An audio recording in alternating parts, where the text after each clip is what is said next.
Namo Bhagavate Vasudevaya. Om Namo Bhagavate Vasudevaya.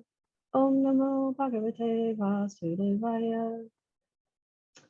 Hi, everybody, and we're back. Took a little break, traveling and such, and we are in, I don't know what episode this is, but we are going over chapter 14 today. This is Simple Living, High Thinking. I'm Kim Polander, and I'm joined again by Tadeo Souza. Hi, Tadeo. Hello, Kim. So for chapter 14, I think we're going to tackle the whole chapter today. What sort of context do you think we need before we dive in? All the chapters that precedes chapter 14, they are a good context for chapter 14 itself. And the reason why is because throughout all the chapters, most of the chapters from 1 through 13, Krishna has hinted at the modes of material nature.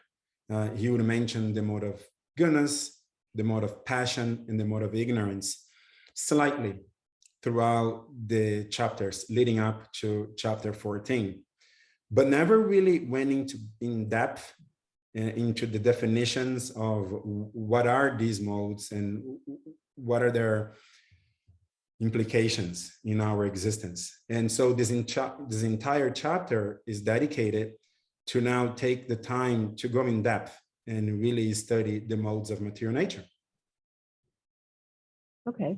And for any new listeners or people who are new to maybe Hare Krishna, Krishna consciousness, should we go over like a high level of the modes, or do you want to wait until we get into the text?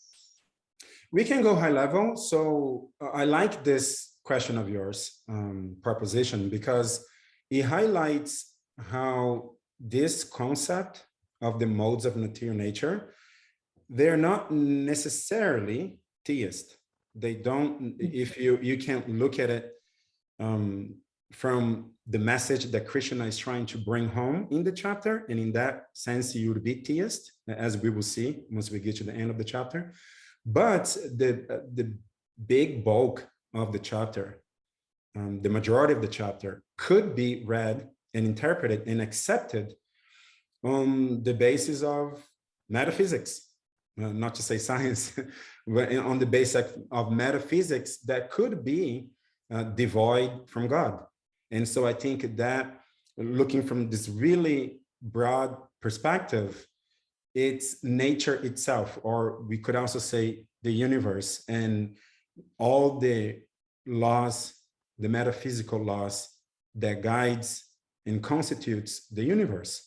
And Krishna divided these laws and concepts into 3 buckets. One bucket called goodness, so that which should be good things in this, in one sense, it is what is desirable. And it will be clear what we mean by in one sense as we go to the chapter. So in one sense, you would be what is desirable, the mode of goodness. And then the mode of passion, it's something more like you get attached to particular results and you strive to achieve things. So that's what the mode of passion would do to you. And then there's the mode of ignorance, which is, you want to avoid that. You don't want to go there. That's actions and reactions that you would not enjoy. And so those are these 3 buckets, right? And Krishna is saying, hey, the entire universe, all of the material nature is essentially composed of these 3 modes. So goodness, passion, and ignorance. Okay. I liked how you compared it to the laws of the universe. So that's very relatable, especially here in Southern California for all the yoga people. Right. And then also the non-theistic part of it, right? We don't have to accept God of any kind, of any one particular religious tradition, in order to analyze this system that Krishna is elaborating on and conclude that it is logical, and we have enough evidence of it being true in our lives, because we can see people acting in a way that is uplifting. Generally, these people would be happier and more wholesome in terms of body, mind, and soul. You can see people that are very, very attached and focused to a particular goal in life. And that's more passion rather than goodness. So, and you get really, really happy when things go well, and you get really, really sad and depressed when things go bad, because you're really attached to your engagement in the material world. And that is very, very passionate. And we can certainly see, or we certainly know people of that nature. You can think of great athletes. They're so passionate about their sports, they dedicate their lives to it. And then they win the championship and they're super happy, or they lose the championship and they're super depressed. And we can also certainly see people that are very confused, unfortunately, depressed, suffering, lethargic, with bad thoughts guiding their actions, bad thoughts surrounding their minds. And so this is the mode of ignorance. And unfortunately, we do see people like that as well. And so it's logical. It makes quite a lot of sense if I try to analyze my existence and in the world and what I have observed. This system, it's, as Tukaram would say, it holds water. It's really complete. It describes a reality which certainly matches my experience. And there is a lot of benefit in understanding these three forces so that you can realize where you are and where you need to go. And this chapter does a great job at explaining, because due to Arjuna's questions about the modes, Krishna answers in a way that it describes the modes to us, people and their actions as they are guided and bounded by these modes. And so maybe we just get into the chapter. Yeah. And also just to give a little more weight to the modes, the three modes. This isn't something that someone came up with, 100 or 200 years ago. Hinduism is the oldest continuously practiced religion. There are many old things that aren't necessarily good or have a long life, but Hinduism, thousands of years we're talking. So this isn't something recent. This is, as you mentioned, it's a well thought out system, and I'm excited that we're going over this chapter today, get into it in detail. Yeah, that's a great point. It is thousands of years old, and it has proven to be logical since time immemorial. This mode, this understanding of nature in these three modes is not bound to time either, or generations. Like you mentioned, is a really old tradition, and it was true then just as it is now, and I cannot see it changing in the future. Yeah. All right, well, where would you like to start today? Well, I like to start in a slightly different note than we have addressed so far, which is text 3, where Krishna says the total material substance called Brahman is the source of birth, and it is that Brahman that I impregnate, making possible the births of all living beings. So this text, the reason why I say is a slightly different note from what we have covered so far is because in the theological or scholar circles of debate, of philosophy, perhaps, there is this question, certainly between atheism and theist philosophers.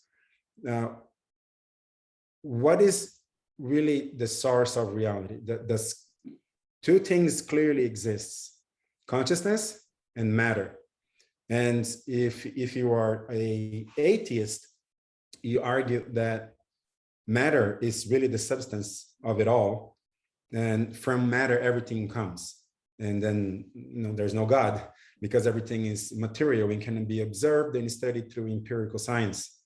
If you're a theist, it is the opposite. Consciousness is reigns supreme, let's say, and matter comes from it, not the other way around.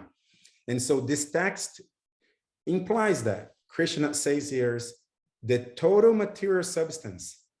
So all of that exists in the universe, all the matter, everything, is called Brahman. And Brahman within the context of the Vedas or the Gita, the texts that we are studying, is known as the spiritual spirit. Like in Christianity, that would be the Holy Ghost, I guess. And in our Vedic tradition, Brahman is really known as spirit also, which indicates that matter comes from spirit. So that first there is the spiritual reality, which is where consciousness is. Consciousness is also a symptom of spirit. And now in this text, Krishna is saying the total material substance is called Brahman. So it comes from the spirit, which is Brahman. Does that make sense, Kim? Yeah, yeah. And there's always that question of, oh, you know, how does consciousness get into the body? How does consciousness spirit get attached to matter? So the fact that what you're saying, if I understand you correctly, is that spirit comes first, right? And then we start interacting with matter. And then matter comes from the spiritual reality, in this case, Brahman, the material things come. Okay. And that's the universe, the material universe that we can observe through empirical science. And like you just pointed out, then we still left to explain, all right, so then how does consciousness get so immersed in matter? Obviously, there are two different things, but now how do they get bound to each other so much? And this text explained that also. It is the source of this Brahman, which is originally spirit, which then yields matter, is the birth, is the source of birth. And birth is that, like, is the spirit soul becoming bound to a material substance, in this case, matter, the body. And all of that comes from something which is spiritual. Okay. And so it's aligned with the theist view that matter comes from consciousness and not the other way around. Yeah. Yeah. And then, so now another question that could come up is, all right, then what is this modes? What are the modes, right? So this would be the first text that Krishna defines, again, from a really high level. Krishna says, material nature consists of three modes. So first there's spirit, and then material nature comes from that.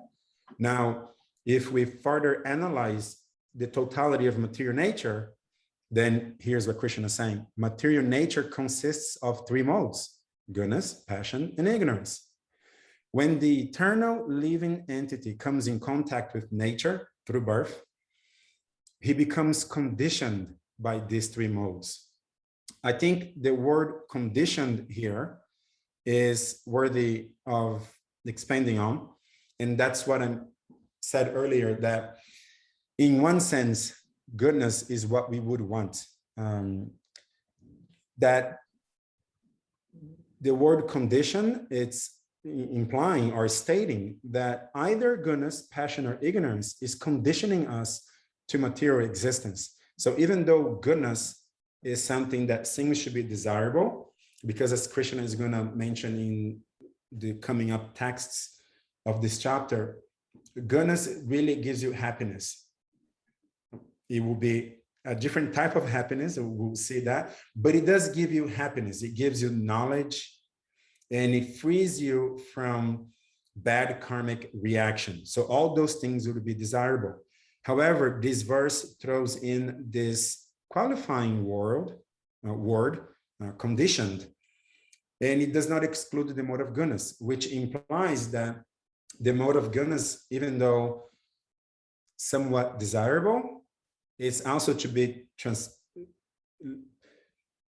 transcended. And we need to also let go of that. We need to become even better than the mode of goodness. It's not, we don't want to just engage in goodness and stay here in this material happiness and material knowledge. We want to transcend even the mode of goodness itself. Does that make sense, Kim?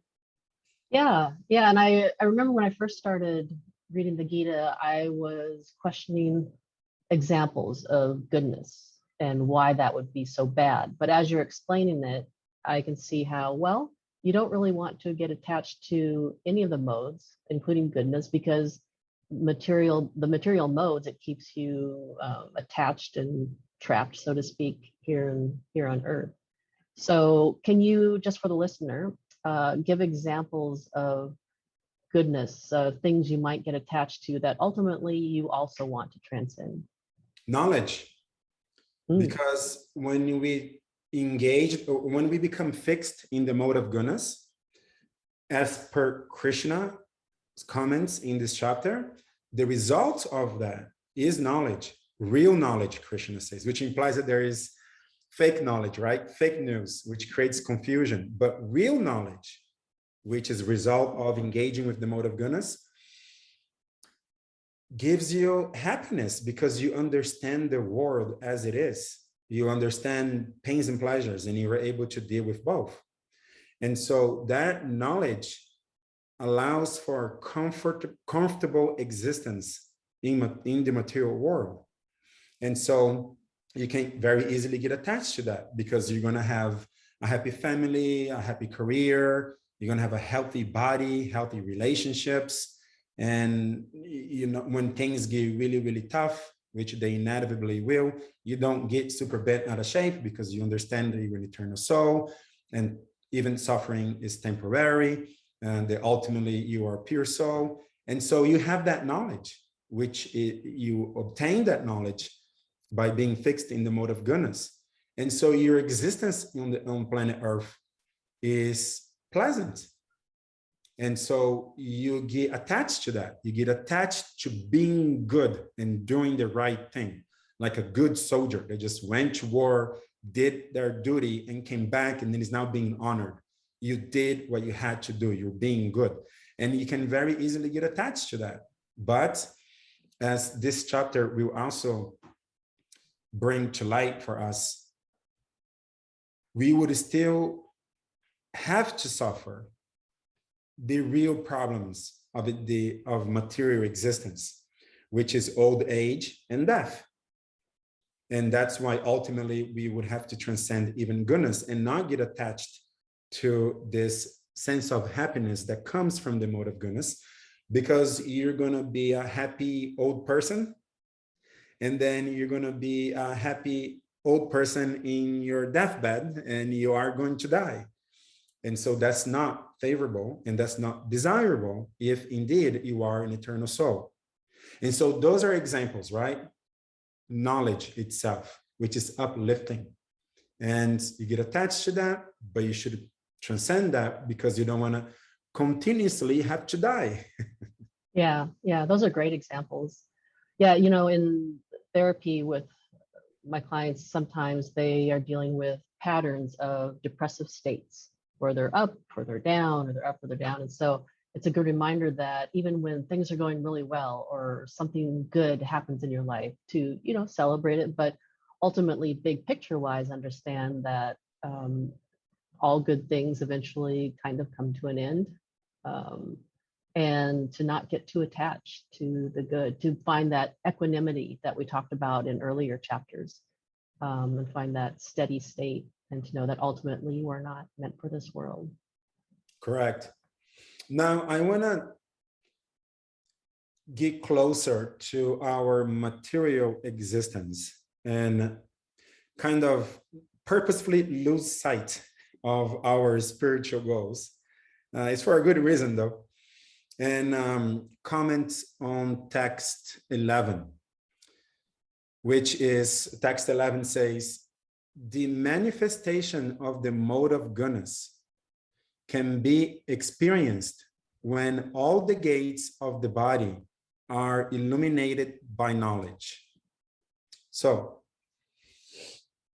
the reason why I mentioned that I want to get a little bit more material rather than transcendentally spiritual is because, yes, we all ultimately want to transcend the material existence. However, we are currently here. And here can mean different things. So I recently took a trip to South America where there's a lot of poverty and violence. And this is the bad part of material existence, let's say, where you can imagine extreme poverty and extreme violence together is not a good mix. And you imagine like a large metropolitan area of, you know, millions of people living in those conditions, it can be really distressful. It can be really painful. You mentioned depression and various pains that are mental pains, right? And physical necessities that are not met, basic human needs that are not met. And you see that in a large scale, you are certainly drowned by compassion. You know, you feel like you want to do something to help. And so what is not desirable, which is material existence, can be bad, like in the mode of ignorance. It can be ups and downs. So that's the mode of passion. And it could be the best possible version, the version which would allow for the most spiritual progress possible in your lifetime. And that would be the mode of Gunas. And we should be very vigilant of how we are interacting with these modes. Because if we become predominantly conditioned by the mode of ignorance, the results of which is not desirable. And that's what I'm speaking to. Like extreme poverty combined with extreme violence. It's not just South America. You will see that in other places of the world as well. And we may not realize how bad things can really be. And we should be very vigilant because our experience in the world can go from bad to worse. And the worse is something that definitely should be avoided. We should certainly strive. Again, I'm talking about the material funk. Like as we are striving to make spiritual progress, we can find ourselves in different circumstances. And the worst circumstances of material life, which would be the mode of ignorance, is certainly best avoided because it is quite chaotic. And in those circumstances, there's no hope for you to be able to make any spiritual progress. And as Krishna mentioned, is going to go from there to even worse, which would mean animal life in a hellish planet, temporarily, but hellish planet, animal life. It can get even worse. So we should be very, very vigilant to at the worst that we are striving to flee our passionate states of life, that we want to become a little bit more dispassionate, but definitely not engaging in any ignorance because it can get really, really bad. And the mode of Gunas, which would be devoid from material detachment, is certainly where we want to find ourselves in, because then there's hope for us to make spiritual progress. And the reason why I believe that this text is a good segue into this topic is because Krishna hints here at something which I believe is very, very valuable. I'll read it again. This is text 11, chapter 14. The manifestation of the mode of Gunas, which is what we want within the context that I just described, the manifestation of the mode of Gunas can be experienced when all the gates of the body are illuminated by knowledge. We studied in previous chapters what the gates of the body are. So essentially, this would be all the openings of the body. We have 2 eye sockets, so that which we see. We have 2 ears, so that which we hear, the nostrils, our nose, what we smell, the mouth, what we eat, and the genitals. And so these are all the openings of the body. And therefore, in Vedic theology, they are known as the gates of the city, and that they should all be illumined by knowledge. Knowledge, again, comes from the mode of Gunas. And if they are illuminated, if these gates are illuminated by knowledge, then we have a much better chance at remaining fixed in the mode of Gunas. which is where we truly want to be.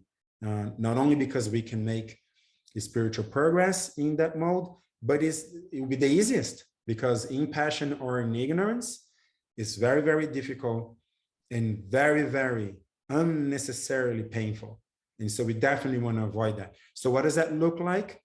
It means that through the holes of our eyes, what we see is illumined by knowledge. What does that mean? Well, we're not looking at things that would degrade us. We're not paying attention by focusing our hearing sense in things that would degrade us. So we want to see things that are uplifting, and we want to hear things that are uplifting, and we want to eat things that are pure, things that are not bound to violence. And we want to engage our genitals in proper sexuality to multiply wanted children rather than unwanted children. And so if all these holes of our bodies, which are known as the gates of our bodies, are illumined by knowledge, which is to say we think, like, what is the best thing for me to hear? What is the best thing for me to see, for me to smell, for me to eat? And how do I properly engage my genitals? So that these gates are working properly and they're consuming the proper contents of material life.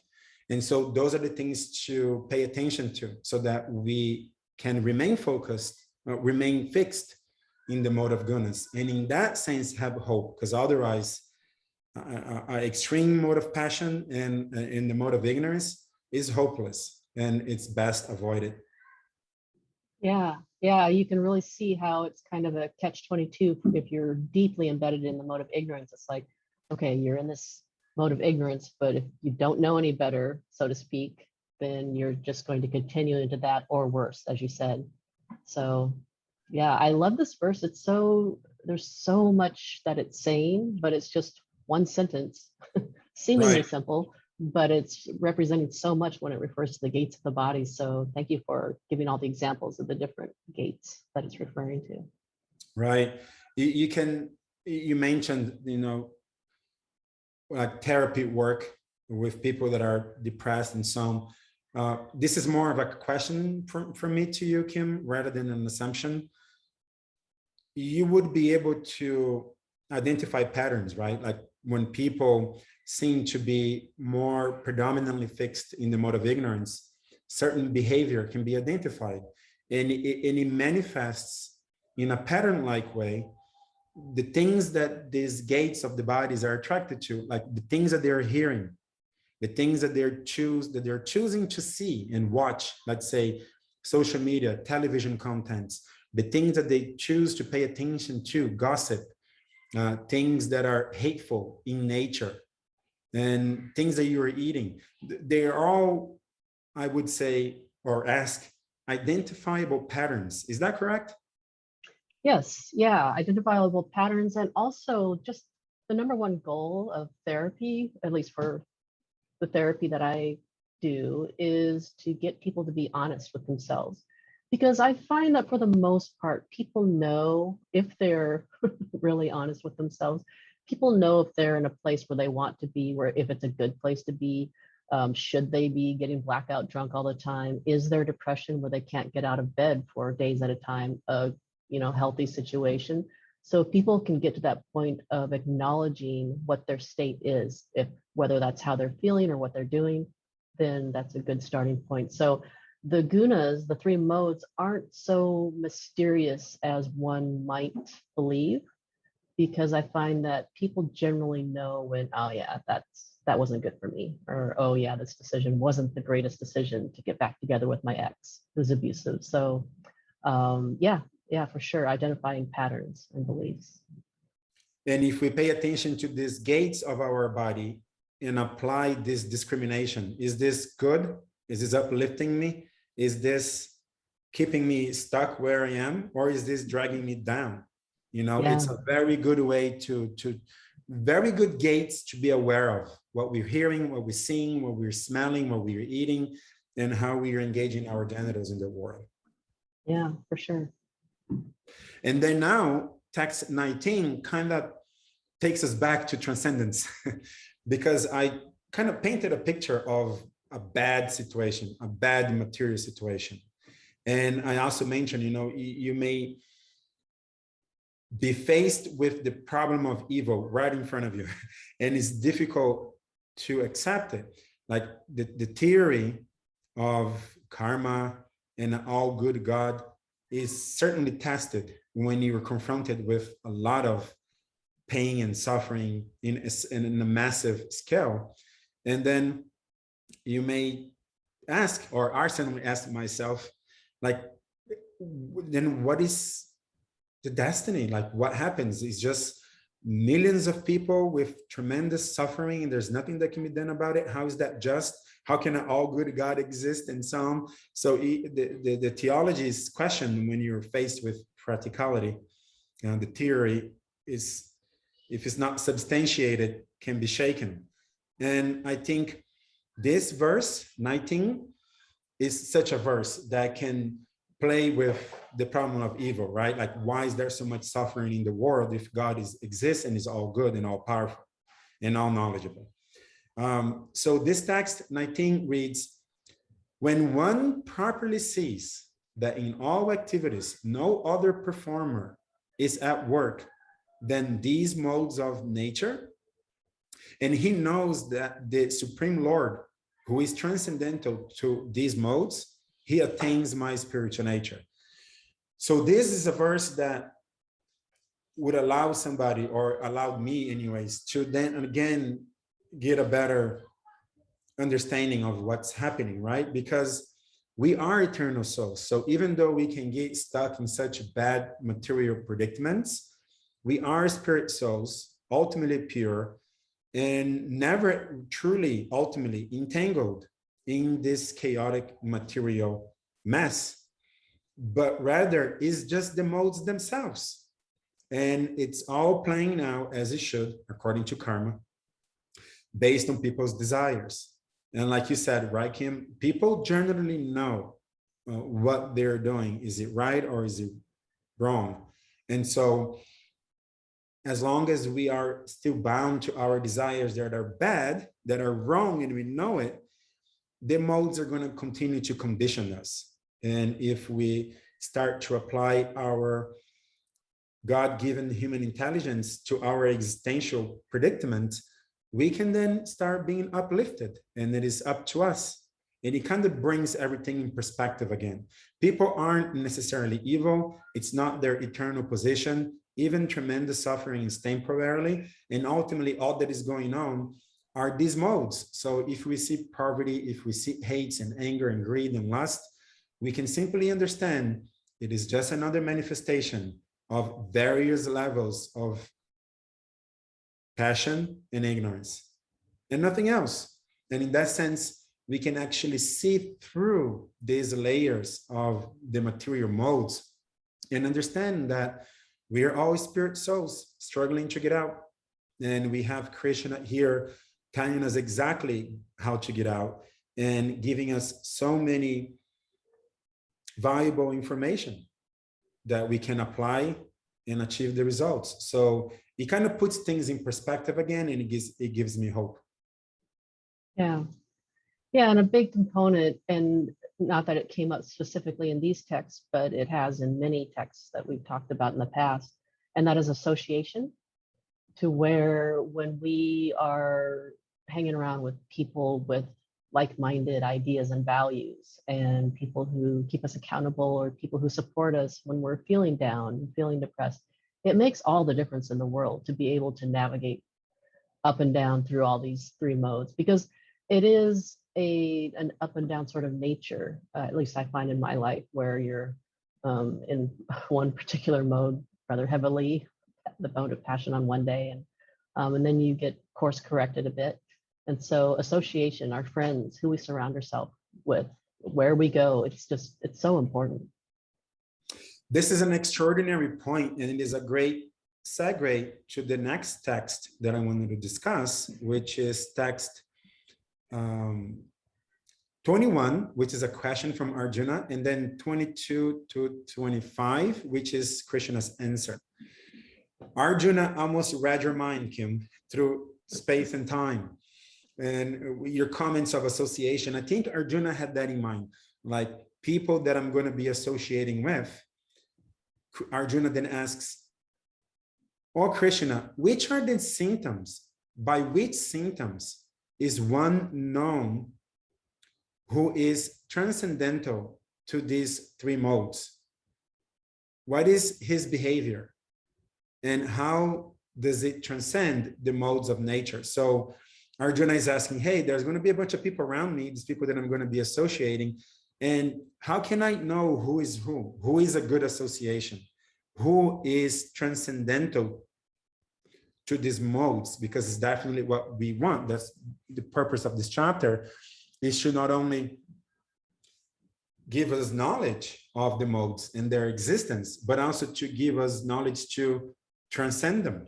And so it would be best for us to associate with people who are transcendental to these modes. But Arjuna asks such a great question that he wants to go beyond the theoretical understanding, but the behavior. What is the symptom? What are the symptoms of people who theoretically and practically are transcendental through these modes, to these modes? So that's Arjuna's questions. And 22 through 25 is Krishna's answer, which I'm going to read it all and then we can comment. So Krishna said, "He who does not hate illumination, attachment, and delusion when they are present, or long from them when they disappear, who is unwavering and undisturbed through all these reactions of the material qualities, remaining neutral and transcendental, knowing that these modes alone are active, who is situated in the self and regards alike happiness and distress, who looks upon a lump of earth, a stone, a piece of gold with equal eye, who is equal towards the desirable and undesirable, who is steady, situated equally well in praise and blame, honor and dishonor, who treats alike both friend and enemy, and who has renounced all material activities. Such a person is said to have transcended the material nature, the modes of material nature." And so Krishna is talking really about a person who understands, hey, it's just the modes going on. Why am I going to get so attached to it? So whether I am being praised or blamed, whether I'm dealing with a friend or enemy, a piece of earth or gold, those things are all the same to me. And they don't impact me. They don't drive my mood up. They don't drive my mood down, because I know that that's not the real substance. That's just matter interacting with matter. And ultimately, we are transcendental to all of that because we are the spirit soul. And so you don't really care. You don't really get super attached to any of this. And so to your point, Kim, when we can identify, thanks to Arjuna's expert question and Krishna's super viable answer, when we can identify these symptoms, this behavior in people around us, that's the association that we should cultivate. We should cultivate relationships with people that are exhibiting these symptoms, because they have, according to Krishna, transcended the modes, and that would lead into the best possible association we can have to ourselves. And so that's why I thought it was a good link, because the question of association inevitably is linked to the people that you're associating in their symptoms. Like, who are they? You need to know. And this gives us good discrimination to choose our association. Yeah, once again, just that theme of equanimity that Krishna is always talking about throughout the Gita, of happiness and distress. If we can, and now we have a not new spin, but solid spin that, oh, it's just the modes. Don't get too attached to it. So. Yeah. And then the way this chapter ends, to me, it's so powerful, such an ideal goal, because Krishna is urging us, right, to transcend the modes. And one may ask, all right, then what truly happens if I am able to transcend? the modes. Krishna says, if you are able to transcend the modes, you are going to attain to Brahman, which is that spiritual substance that we were speaking about in the beginning of this podcast, that gives rise to everything else, all the matter that comprises the universe, including the modes, which is a little bit more metaphysical. But then you attain to that Brahman, you attain to Brahman nature, Krishna says. And then he further qualifies, because then you would say, okay, then I apply my intelligence, I regulate the gates of my body, I choose my association carefully based on people that are exhibiting these symptoms, and I will then transcend the modes, which even includes transcending the mode of Gunas. And what is the result of all that? Why would I want to do that? Well, Krishna says, because you're going to attain to Brahman nature, which is spiritual, like we were discussing earlier. And then Krishna says, and, which is text 27, I am the basis of this impersonal Brahman, which is immortal, imperishable, and eternal, and is the constitutional position of ultimate happiness. So there's a lot being said here. Number one, Krishna is the basis of Brahman, and that is immortal and imperishable. So we are eternal. And it is the constitutional position of ultimate happiness. Earlier, we were discussing that the mode of Gunas will condition you to material happiness in the material world, because we have knowledge and we figured out how to live peacefully and happily in the world. And that is happiness. But here is a different qualifier. Krishna is using a different word. He's saying ultimate happiness, not just that temporary happiness that the mode of Gunas will give you in the material world. When you transcend that, you attain to the imperishable and immortal nature of spirit, Brahman, and that is the ultimate happiness. And I like having Krishna articulate what is ultimate happiness, because happiness seems to be such a subjective topic in that in material world, and people have different understanding of what happiness is. Now, even a person who is fixed in the mode of ignorance is conceiving of some kind of happiness and going for that. And so Krishna says ultimate happiness, and that implies that it is objective. It is not, oh, go for whatever you like, whatever makes you feel good, go for that, because then you're going to be happy. It's a lot of what New Age thought implies. But Krishna here states that there's an objective ultimate happiness, and that it is attainable once we transcend the modes of material nature, because we're going to reestablish our Brahman nature, which is spiritual, eternal, and fully happy. Yeah, quite a concept, eternal, ultimate happiness. And also with text 26, to clarify for the next episode, and that is that coming to the level of Brahman, Krishna is not talking about becoming God. Krishna is very clear in chapter 15, as we'll see, that ultimately the Supreme Soul is eternally forever different from the individual souls like us. So I just wanted to mention that as a precursor for our next episode in chapter 15. Right. And another point, Kim, since you mentioned text 26, I neglected to mention on text 21, Arjuna actually asks two questions, right? What is the behavior of such people who have transcended the modes? But Arjuna also asks, and how does it transcend the modes? So what are the symptoms and how do they transcend it? Krishna answers what the symptoms are when you are equal-minded, right? Amidst pains and pleasures.